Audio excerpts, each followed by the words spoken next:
All right, it's 5:35, so I'm going to kick us off here. First of all, hello, Cale Fellenstein, Program Director here for Houston I-O Psychology Network, joined by, of course, Brianna McKell, our President. So this is going to be the final installment of our I-O Professional Panel Series. This week's session is going to be on risk management. We're joined by Jason Hamill and Danielle Thrower. So like I said, this is going to be the final session, and we will be hosting a mixer in the coming weeks for the group. Stay tuned till the end of our session today for like some more information on that. But without further ado, I'm going to kick it over to, I think, Jason to start us off. Can you introduce yourself? Yeah, I appreciate it. So my name is Jason Hamill. I currently work for GCU. I'm an adjunct instructor over there where I focus on a lot more of the forensic psychology side, which tends to be my emphasis. My professional background is in loss prevention, asset protection, risk management, where I focus a lot of my research on policy and how that's experienced on the human side, and then how to communicate that policy and forensic interviewing as well. But I have a master's in forensic psych. My PhD is almost done. I'm almost done with chapter 3 in I-O psychology. So I'm slowly tapping away at it, and I appreciate being here. Glad I could help. So actually, I started in the military, and September 11th hit, and we didn't do anything normal after September 11th. So I got baptized in the world of security. Got off of active duty after doing 6 years in the Navy, and then transferred over to the reserve side, went into the Coast Guard, and became a professional firefighter medic, where I was also a part of the Maritime Incident Response Team and specialized in rescue recovery and evidence kind of recovery investigations for underwater, so scuba. Got hurt, unfortunately, developed this thing called PTSD where I couldn't touch bodies and stuff anymore, blew my knee, so I couldn't go up and down ladders, couldn't do the job, and lost myself for a while. Couldn't find out where to go. Then kind of got this idea to try out this whole investigator thing at actually SeaWorld. So that's my very first jumping back into, the private sector of security and law enforcement, which is what I did for 18 years with the Coast Guard. So did that for a few years, about 6, then COVID hit. And after COVID, obviously everybody got laid off. So went in and later on started with Walmart, did Walmart for a little while, took over a Raleigh-Durham market for a little while, started getting a better understanding on how the human aspect of organizations are truly affected by policy, procedure, leadership, mentorship, all the above, open door policy, everything. And through my investigations, I started realizing that there's a lot of opportunity out there because companies intentionally like to set up employees for failure, especially ones who have certain disabilities, like ADHD and stuff like that, if you get into those classifications. So I started taking an interest in the I-O psychology side, realized that because of my PTSD, I can't do clinical. So forensic psychology was completely out, and I-O psychology was a safe route for me while I worked through that whole PTSD thing. So that's what got me into I-O psychology. And I started applying I-O psychology about 4 years ago. Got in the HR side, really to try to understand how HR and workplace investigations kind of mix, especially when you're trying to advocate for employees, which I'll talk about here in a little bit. And then from there, just continue going down the whole workplace investigations and try to figure out better ways to do it. So more ethical, ways to do things. That's the gist of it. Wow, excellent. Okay, we can kick it over to Danielle for a little intro, and then I'll kind of go back between you two, and we can talk about risk management. All right. Hi, I'm Danielle. I got my bachelor's in psychology, and one of the things I learned, and this was back in 2012, and one of the things I learned is that a bachelor's is not enough.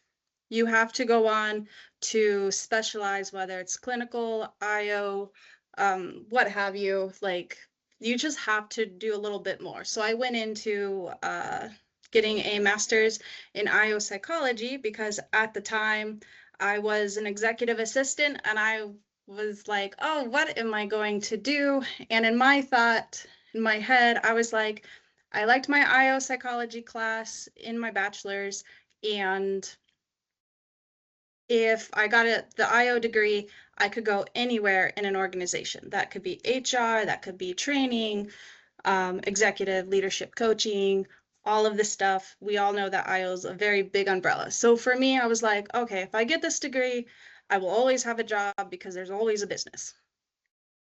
Along my journey, I obtained additional certifications. So I have a Scrum Master certification, Product Owner certification. I got certified in ITIL, Six Sigma Green Belt. I'm also a general instructor, and my employer, DPS, or Arizona State, blah, blah, blah, sorry. The Arizona Department of Public Safety, they put on a leaders in training program. So I was able to go attend that. And that was very parallel to I-O and my degree. And so I was very wrapped up into leadership and learning all about that. For my professional experience, I listed out the job roles and the transitions I put in bold, because if you look at it, it's not a direct path. And you're like, oh, you went from an admin assistant to a problem manager. And it was not straightforward. So I highlighted 3 areas where I felt that I worked outside of my job scope that gave me additional skills. And that's how I was able to make these smaller transitions. The industries that I have worked in would be law enforcement, technology, and finance. I know you guys are not familiar with incident and problem management, so I just wanted to go over it really quickly. In the technology world, they have ITIL, which stands for Information Technology Infrastructure Library, and it has many practices, and it's supposed to help keep companies that develop software on track. So incident management is like you get everyone together quickly to resolve the issues, restore services. If not, you're going to have financial risk, regulatory risk. It's just bad business for everybody. And in that same vein, you also have problem management, which is investigating the root cause of the issue, and you take corrective actions to mitigate and prevent it from happening again. So an example would be CrowdStrike. I don't know if you guys remember CrowdStrike from last year, if you were impacted from CrowdStrike, but it impacted countries, work organizations like around the globe. That's how intricate, I guess, our systems are in technology, is you have one provider and a lot of people are like, oh, I'll buy your service. And when they go down, a lot of things go down. So the idea with incident management is to stop the bleed quickly, and then problem management is to go in and figure out how can we prevent this from happening. How do I apply I-O psychology to what I'm doing? I do a lot of observation. I would definitely say from my executive assistant time, I was doing a lot of observation of how people work, how organizations work. So a lot of observation. And with that, I start to identify challenges that could be getting in the way. So we look at change resistance. I've looked at communication, using new processes. And my most recent one that's clicking to me right now is people are very task focused. So it's harder to make changes because a person is very much, I need to get this done. I need to get this done. And it does not leave room for the opportunity to grow. That's just my observation. It could change as I start to learn more and dig more, but that's something along the way.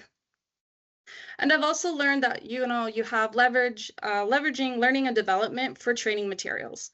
Anybody can put together a training presentation if you do your job well enough.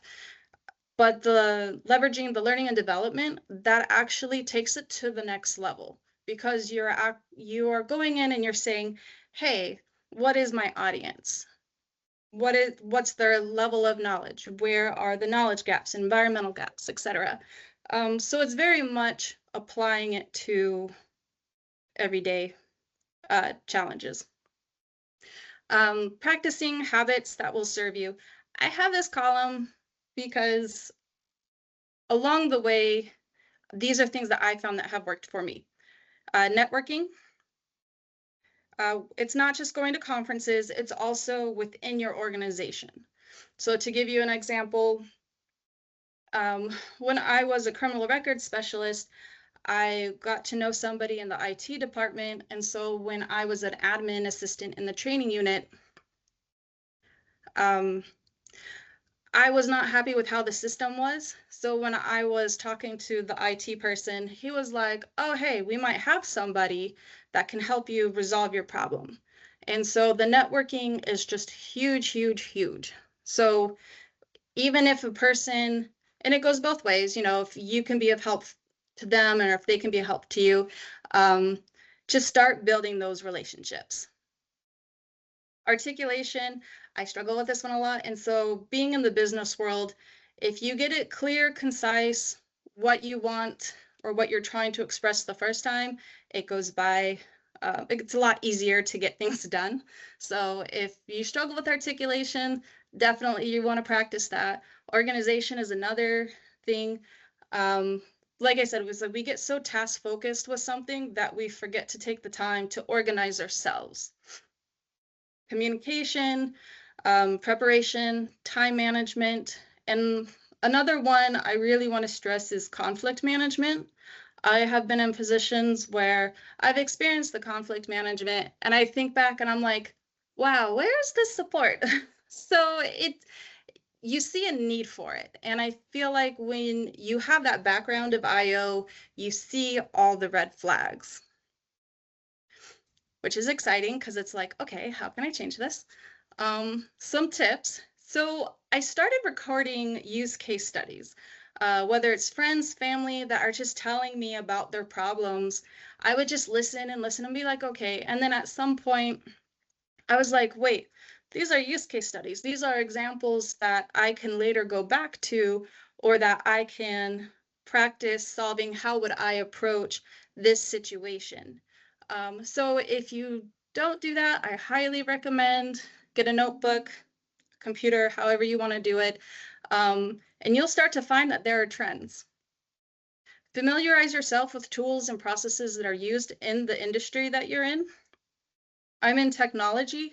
AI is a very big component. So, you know, for me, I'm kind of like, okay, at some point, I need to know AI, at least familiarize myself, know what the people are using so that way I can understand what they're going through. And if there's a skill set that is required for your next role, utilize your resources in your current role to gain practice. What I mean by that is I'm at a point where I'm like, okay, I'm an incident and problem manager, and I start looking at organizational change management. And when I was talking to the manager, she said that because I don't hold the job title, she'd be less likely to hire me because that with the job title, it means you have experience. So it's like you're stuck in that loop of how do I get experience if nobody gives me a chance type thing. And so when I think about it, I'm like, well, wait, hold on. If I can identify what skills that they are looking for, like I can leverage that in the future for the next role. So that would mean for me to go back to my manager and say, hey, I want to practice these skills. What can I do in my current role to improve that? And then my key takeaways, again, pay attention to the skills and habits you practice every day. And I stress this because what we do every day makes a difference. If you have a developer who is working long hours, they start finding shortcuts, they stop doing best practices. They don't mean to not do best practices, but when you have a pressure, time, anything like that, you start to take shortcuts because you're like, oh, I have this deadline. And then that starts to become the behavior, the habit that you roll into. So that's why I'm saying your skills, your habits, they really do make a difference. Talk to 3 to 5 different people on the same topic. So for example, the OCM, I talked to one person who's an OCM, and now it's like, okay, let me talk to 2 or 3 other people, because one person is not going to be your only door. Whether it's to get your foot in the door, to get more information, any opportunities, it's just talking to people. So I recommend at least, make it a goal 3 to 5 people. Learn how to navigate conflict. It's easier said than done. And it's different when you're in the professional setting. I know during college, I don't remember having too many conflicts, like working in groups and stuff. But when you're in the real world, it doesn't translate as easy. And so you're kind of in a position of, well, you're more at risk where you don't want to interact with somebody. And if that happens, and bear with me, if that happens, the productivity of the work is at risk of going down, because now it's like, oh, this person wants or needs something from you, but you're like, I don't think I'm going to touch this right now because I'm not your biggest fan. So that would be an example of, reasons why our field is important and to help people address things.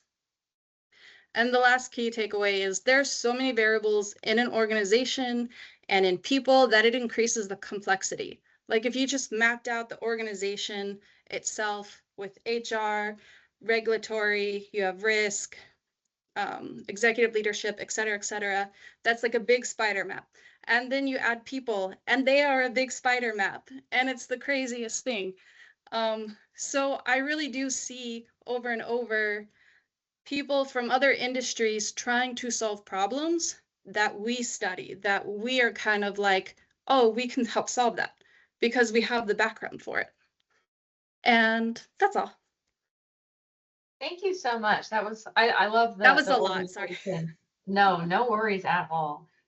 Thank you both so much for all of your, sharing your experience. And I really like that neither one of you had a super linear journey. I think that is really valuable to share, because a lot of our early career IOs or graduates or current students think that they need to, take these specific steps, and it's very refreshing and encouraging to show that, like, hey, everyone did this way different. Like, there's quite a roller coaster of ways that you can get to that end goal.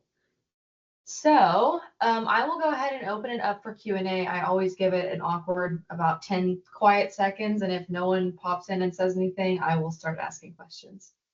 I got a couple more if you want a couple slides to show, and I can kind of show on how I do the application of I-O in organizations, sure, if you'd like. Yeah. So in my realm, everybody thinks of loss prevention as being just somebody that catches shoplifters, right? I mean, that's what loss prevention is. Everybody, you can raise your hand off camera. All of you that are off camera. How many times have you watched on YouTube that little Target guy tackle the shoplifter in the, exactly right? That's loss prevention, right? Well, there's a lot more to it, right? So what we started realizing actually around Gulf War era is we do a lot of forensic interviewing in loss prevention.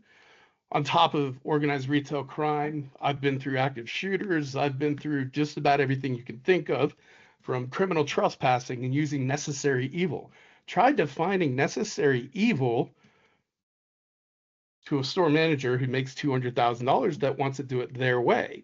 And you're like, you can't, because policy says this way. We deviate from this, that we do it from that. That's kind of the genre of loss prevention, asset protection. And you don't have any direct reports at all, none whatsoever. So you can't tell people, you can't direct people what to do.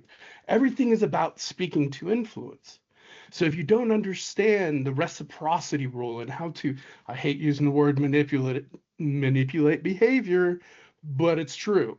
If you do not understand how to manipulate behavior, then those that are not welcome to change and new ideas are less likely to kind of get on board and do things the right way. So one thing that I do now, my PhD, when I was going through my undergrad and everything was that whole behavioralistic, quantitative is the only way. If you do it any other way, then you're wrong. So I'm a huge mixed methods kind of guy. I love mixed methods research. That's what I want to do for a living kind of thing. So I was like, you know what, my PhD, I'm only allowed to choose one because they always tell you just don't save the world through your PhD. Do that afterwards. Just get through it first, right? So I I'm going to do qualitative because I do a lot of forensic interviewing. I want to do qualitative. This sounds like a best way to go. I can learn how to do it, and then I can apply, to my quantitative life later on. Well, come to find out after 4 years in the PhD, you start to lose your quantitative side of things. So no matter what, I was out. But I started realizing when I'm doing forensic interviewing, oftentimes it is either one, a good person that's made a bad decision, because we have great theories out there, organizational justice theory, right? We have organizational cultural theory, green tape theory, strain theory, and all these other psychological theories that can tell us about human behavior within the workplace. But I also started realizing that human behavior isn't just stuck in the workplace, right? Because I could be a great employee going through a divorce, and now I'm a horrible employee. But I don't want to do anything now, so now I'm deviant. Now I got to go catch up with my kids, but I know if I open my mouth and it's going to make me look different. If I look different and I'm performing different, now I'm going to get in trouble, and they're going to start getting on, my ratings are going to go down, my employment, annual ratings and stuff. So I'm going to do it deviantly. Come to find out, now I'm going through time theft. Well, I got away with it now, so now that I'm getting away with it, and I actually found servant leader to be into this with time theft and policy violations and everything. I'm like, wait a minute, there's something really wrong here. So I was going through these interviews, and I actually started getting a little bit sick because now I'm very sensitive to emotional things because my PTSD, right? So I started getting a little bit sick because I got tired of listening to single moms tell me their story. And then I knew what was going to happen because I don't really tell anybody that they need to be fired or terminated or whatever it may be. However, if you steal stuff, you most likely are going to get terminated. But when you're on my side and you're listening and you're finding out that they have 3 kids, they're by themselves and all this other stuff, it starts to wear on you. And I was like, man, I've got to do something. This is crazy. Why are we always reacting to things? We have risk management out there for a reason. We're supposed to manage the risk with a proactive attitude, right? Where, yes, we have to let some things go, and there's a reason for it, right? I mean, you guys have seen loss prevention recently where we had, matter of fact, I think it was like 2 years ago, we put somebody on one of the front doors as a ticket greeter or something, got pushed over by a shoplifter, died, right? That's bad risk management because we're going to lose a lot of money on that. And I hate to look at it that way, and I'm not being insensitive by any means, but in the risk analysis type of thing, that's the mindset that I have. Why are we going to put them there? I need to talk to influence. But I couldn't get through to anybody. It was so frustrating. I was like, you know what? I'm done. I'm learning how to do quantitative or qualitative stuff. Let me show you some qualitative interviewing. So I took all of my forensic interview. I started coding and theming and applying some of those strategies. So if I can pull this up correctly. So one thing that I found is when you start theming, especially if you have a team, okay? So if you sit down with a team of people, it's like, listen, we've been going through a year of forensic interviews. We've been recording them. We've been transcribing them, all this other stuff. Let's sit down. Let's code this. This is what we're going to do code-wise. They're not organizational psychologists. They're not any of that, right? All they are is loss prevention, asset protection. They could have a background in business. They can have a background in criminal justice. They can have a background in emergency management. Doesn't matter. But we all have our own specialties. So we collaborate together. We start to figure out what the codes are, and we start finding trends or themes, right? And other than confessions being so high, because everybody basically confesses for one reason or another, and there's a problem with that as well. And we have a huge movement in the psychology realm with, well, false confessions being a big problem and that stuff, but that's a whole different thing and a whole different approach that I/O can help out within the corporate world. But if you notice on this little graph, if you can see it, employee frustration, leadership, and work-life balance are really, really high up there when it came to deviant and criminal behavior, with employee frustration being a high level of, I'm going to do what I want, time theft, or skimming off the top. The other part I had was a lack of support. Now, surprisingly, the lack of support, that was 16, 17, 18-year-olds that I was interviewing who were handling cash money without supervision. So guardianship, right? So you have another theory that's coming into that, right? So what was happening is you were putting kids out there that had already, because we understand the developmental psychology and the way that the brain in the adolescence is not quite, up there yet. We understand that they have that, but we're giving them all this money and saying, don't touch. Has anybody ever watched the marshmallow experiment?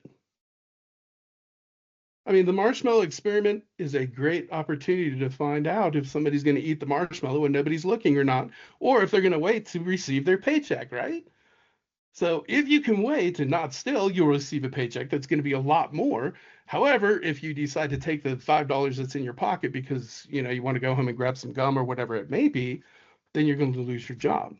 So it's just another perspective that psychology teaches us and I/O teaches us within the workplace, right? But then you get into coaching and you get into mentorship and you get into how to apply understanding of subcultures or microcultures. So when I started traveling around the United States and going to different places, I started to realize that, if I go to a store that's in Alabama and I go to another store that's in Kentucky, those are two different cultures. I cannot approach that place the same exact way. I cannot coach them the same way. I can't be a mentor the same way. I can't provide the same type of training. I need to have culturally informed training. Otherwise, I run the risk of them just shutting down on me right away. So we started taking this data and throwing it up and giving them nice little visuals. And then we started talking about how their culture and what's going on around them can influence what's going on within their stores, especially when it came to managers. The other thing we started to do, because we had a lot of loss prevention or store managers or even employees that were getting so frustrated, they had great commitment, organizational commitment, where they had ownership. This store is mine, and I'm so sick and tired of these people just walking in and stealing what they want. I don't want to be here anymore because no matter what I do, all they do is destroy the store. I'm always cleaning up after people. We can't call 911. We can't call law enforcement because they never show up. And when they do, they always have attitudes.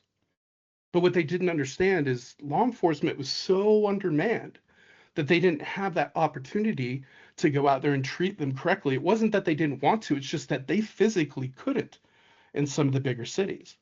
However, that's where loss prevention, that's where management, human resources, and everything comes into play. And that's not to say when you go through active shooting. And I'm talking about shooters even in the parking lot, where you have to help employees understand you're still safe. This is a safe spot. This is just a happenstance. I understand that it's threatening and I understand that you're not comfortable, but we appreciate you. So how can we do it? And then we start working towards things that way. So there's a lot when it comes to risk management that I/O has a lot that I/O can truly contribute to. Whatever your interest may be, I promise you can find a home. But that's my spill. Thank you so much. That was very in-depth. I appreciate you adding all of it. Get back to my coffee. So now I'll give it the 10 awkward seconds. And if no one chimes in with a question, I have a few written down. And whenever people ask a question, sometimes they'll ask it specifically to one of the speakers. But we really just let either one of you chime in. If someone asks Jason something and then Danielle, you have something to add, feel free to unmute and vice versa. So yeah, we'll go ahead and start those 10 seconds now.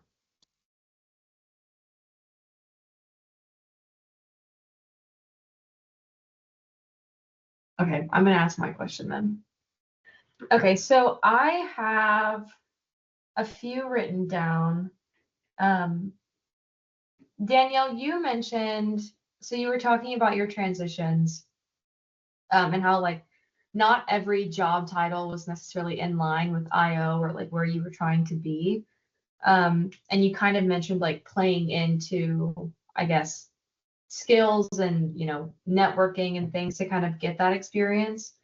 Do you have any, I guess, more advice specifically to graduate students or really early career I-O professionals who maybe started in something like HR or payroll and they want to get somewhere else? Like if they're in one sector of I-O or maybe don't have any I-O experience but want to get into like a very specific field like risk management, do you have any advice for that?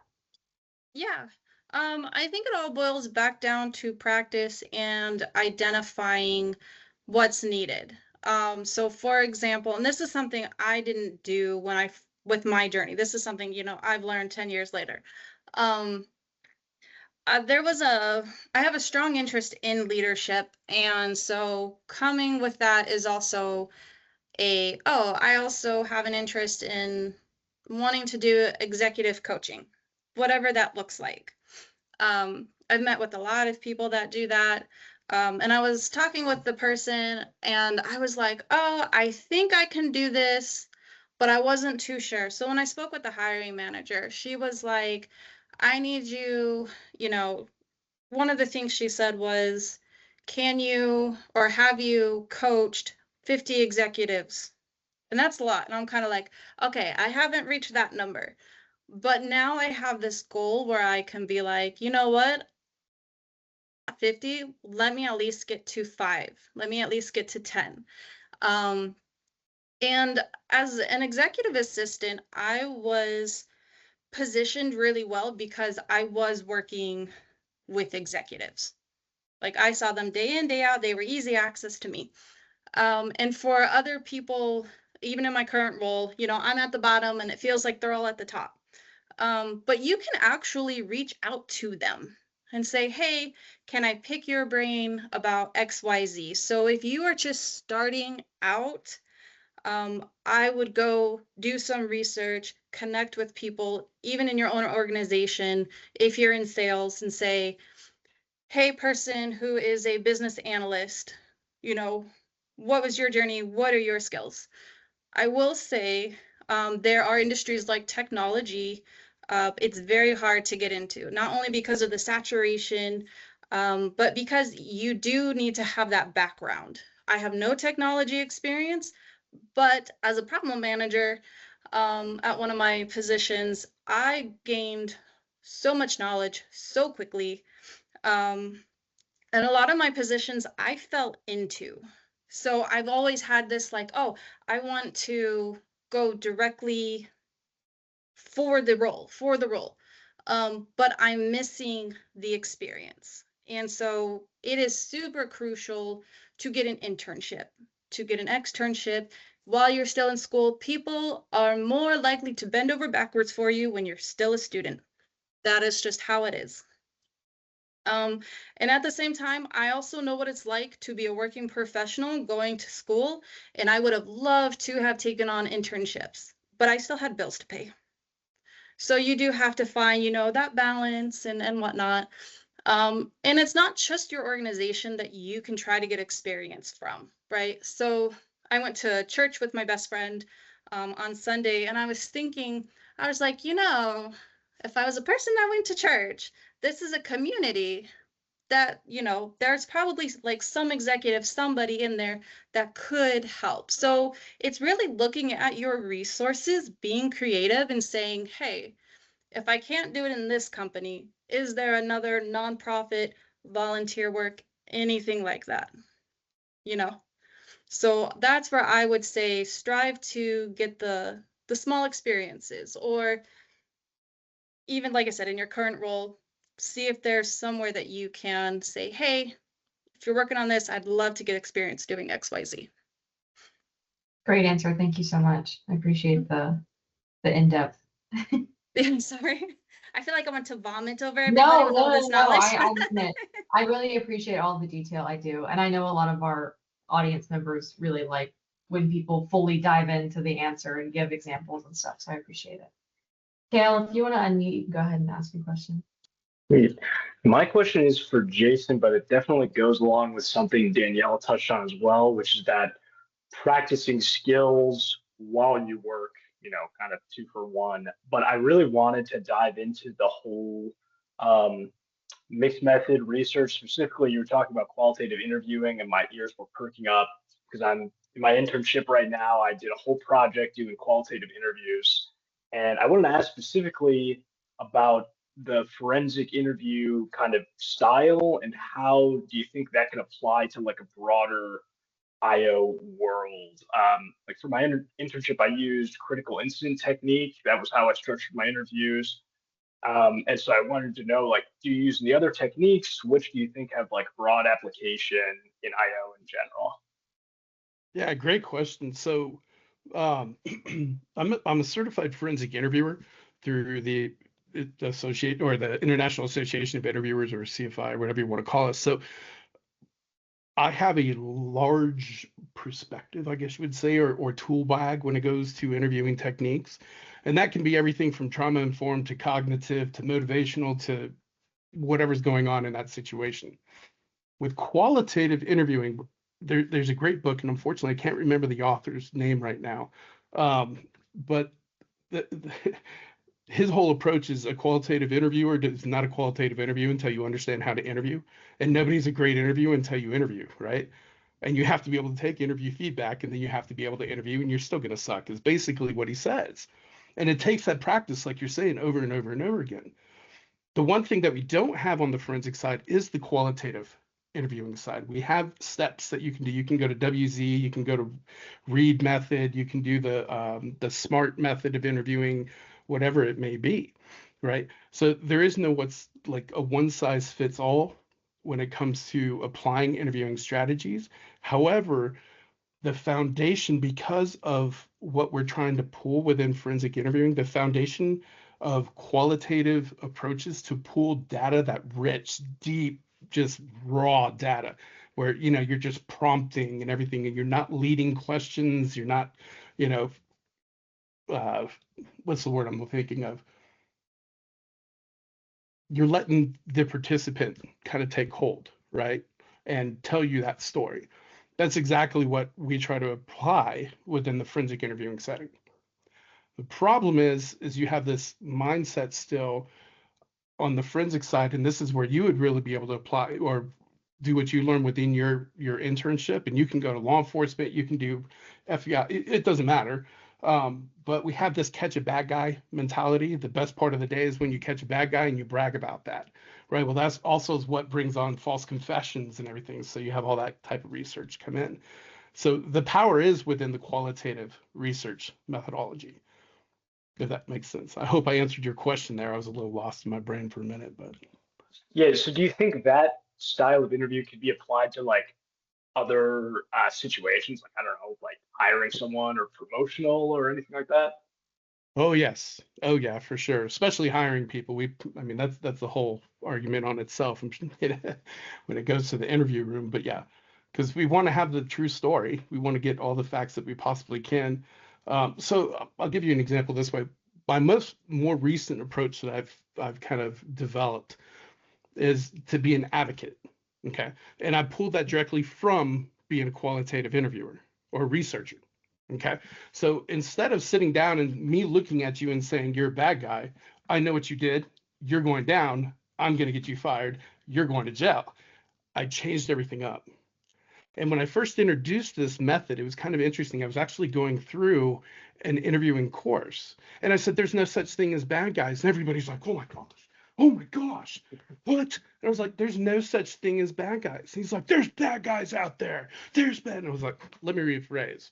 We're talking about interviewing. As soon as you say that that guy is a bad guy, you're biased. It doesn't matter what they are. Our purpose is just to understand the story. So when I got this advocate mindset and I sit down and I was like, listen, the investigation is going to show me the facts, right? I'm going to pull everything I need to know. I have video, I have audio. It doesn't matter. I have everything that I need to know here. But what I don't have is your side of the story.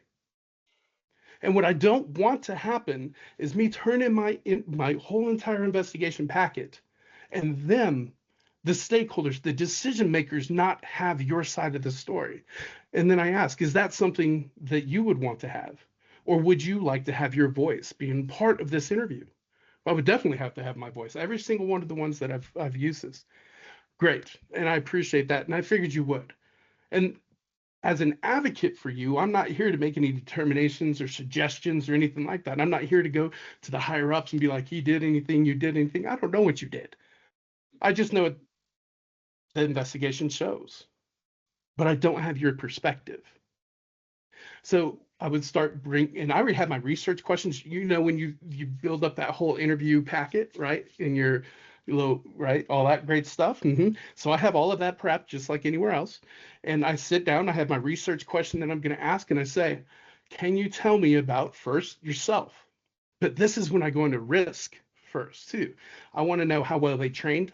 I want to know their perception on their training. I want to know their perception on HR and what programs they have available to them based on the case, especially because if they have never been taught that HR has something for people that are going through hard times that have kids and they're stealing money because of that, we're susceptible to possible problems there. So I want to go through and understand their attachment, how well they've been trained and everything like that without prompting them. And that's the hard part, right? So everybody has to say, so can you tell me about training? I mean, you think it was good, it was bad, or no, can you tell me about your training? You know, and let them do the thing. And that's where qualitative really comes into play and having that interviewing experience. So that's a good example I have for you. Thank you. That's so interesting. I'd like to piggyback off of that actually, because that's also relevant to problem management.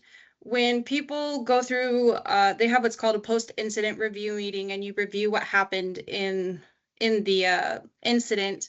And some people can treat it as like a blame session. We're all human. We all make mistakes. As a problem manager, I just need to know the facts of what happened so that we can identify any gaps that we can go and close. Whether it's putting in controls, you know, going back to training, maybe this person needs to have some additional training. So we really take it from a blameless perspective. Like, you know, at the end of the day, I'm sure everybody's a good person, but I want to prevent this from happening again. So how can I prevent this from happening again? If you can imagine on the qualitative side, even if you were to bring that over to quantitative, right? And then you could start looking at correlational research methods and start looking for that relationship there. You know, and it's, if you have multiple sites, well, what's the difference between this site and that site? And then you start looking at that. You know, you can bring the finances, because I do a lot with fraud, you know, so you can start looking at the finance part. You can start looking at GPS. If you have GPS trackers on vehicles throughout your company, you know, but you're looking at the human behavior, and that's the key. When I start teaching people how to watch for good people making bad decisions, I never teach them to watch people. You always look for behavior, because behavior is going to stand up in court. If you watch for people, well, that's not good. Thank you both so much. Those are great answers. Again, I will give it a few seconds. If nobody chimes in with a question, I have more written down.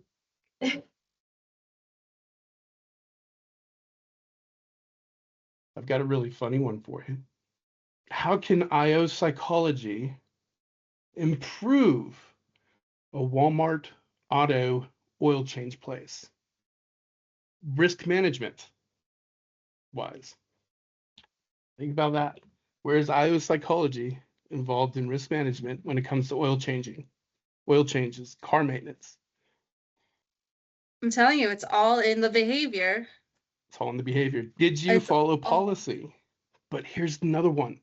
Is policy accessible? Can they even understand it? Is it differentiated? Is it written in ways that people from multiple perspectives can understand it? Different educational statuses, different disabilities or whatever, developmental. Sorry, had to throw that one out there. It was one of the hardest areas that I've ever worked on is in automotive, and trying to prevent us from going through vehicle damage. They didn't put the oil plug back in and all that other stuff because risk-wise, a lot of money and a lot of fraud.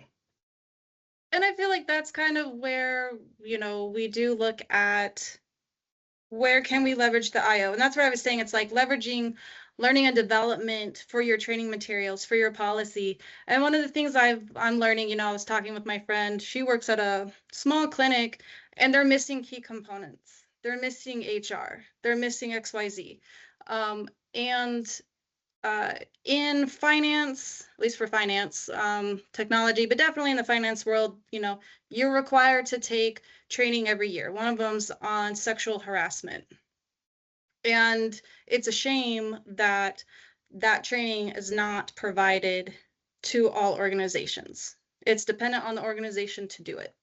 You know, so maybe somebody wants to be a crusader and be like, you know what, I'm going to work on sexual harassment and I'm going to go to these smaller companies because that's also where the help is. So we like to think that in I-O, it's in the academic field, it's being that executive coach, it's being whatever the bigger job roles are that we're really familiar with, but it's applied at every level.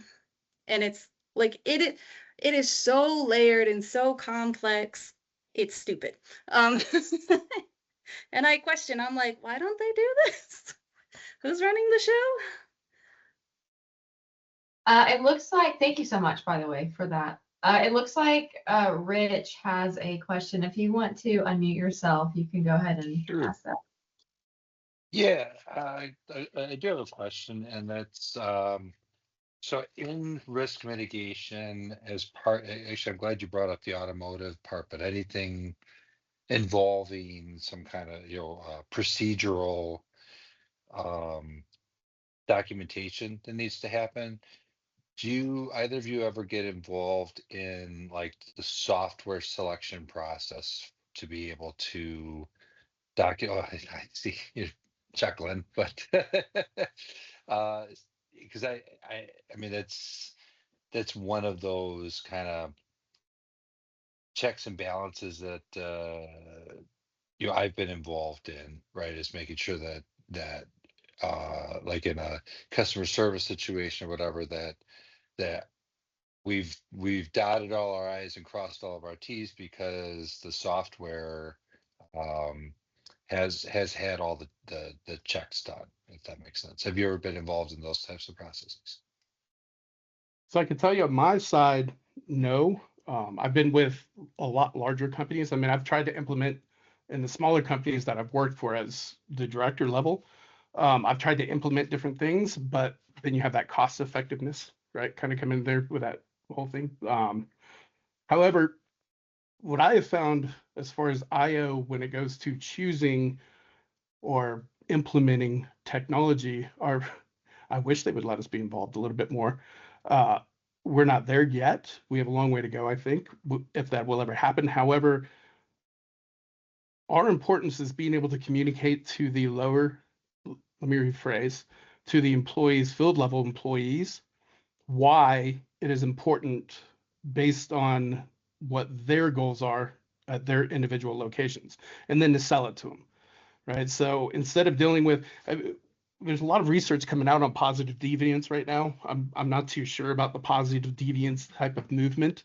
I understand why it's there, and I do agree with it. But communicating wise, it brings up some questions.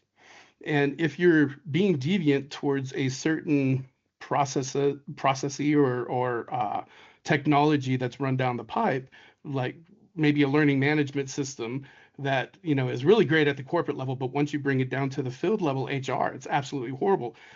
And it's not because, well, they don't they don't like it. It's just they don't understand it most of the time. So when you can sit down with them and you can explain it to them, and then you kind of use that reciprocity where you break it down, you show them that you're committed to them and everything, and then they want to give back. It kind of helps. So I think that's where our role comes into play.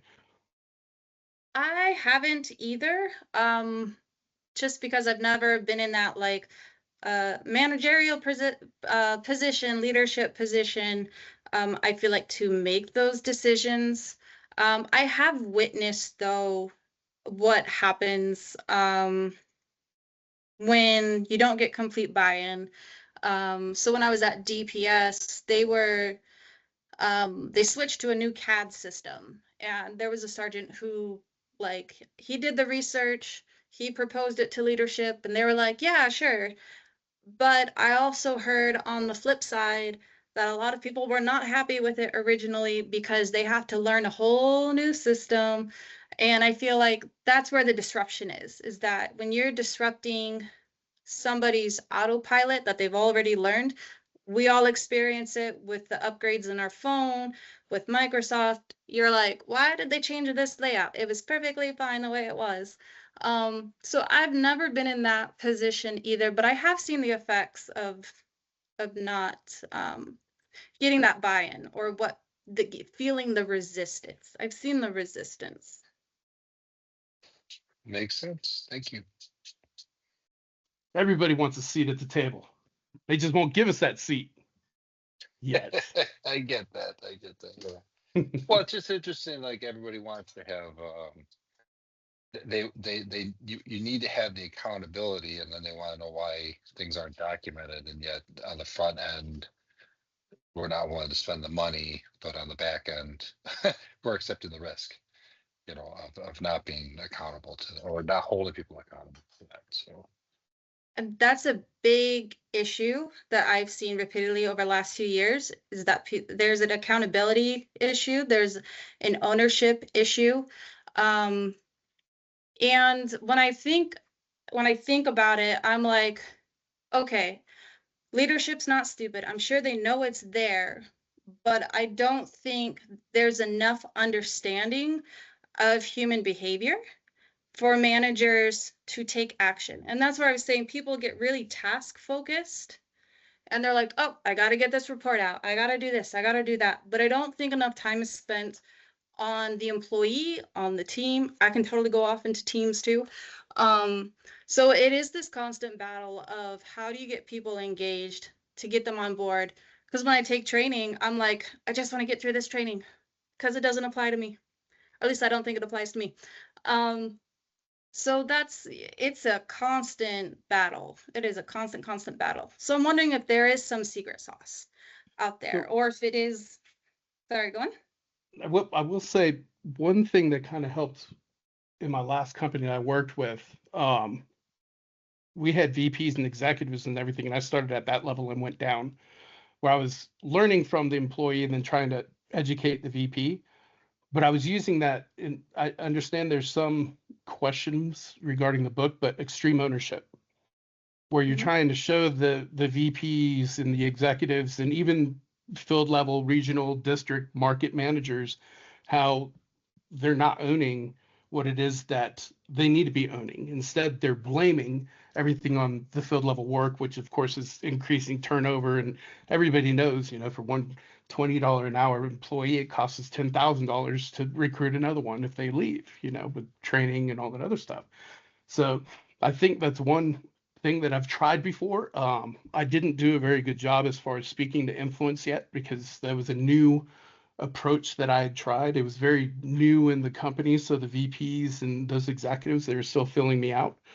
So I didn't have that rapport built prior to me saying, you guys are wrong. I didn't mean to communicate it that way, but my own I-O psychology brain epically failed there, and I didn't do a good job as far as leadership. But practice. Everything takes practice. You'll try. Right. You'll get another opportunity where you can be like, okay, I did it right this time. All right, well, we are at time. So thank you both so much for all of your insight and for sharing your stories, your education. I think y'all both actually went to the same school I was looking at. Really? Yeah, so thank you both so much. Just really quick, I know that we've had some people kind of leave. I'm sure it's dinner time for most people, but this concludes our I-O professional panel series for 2025, and we are looking forward to planning some more for the new year. So thank you all so much.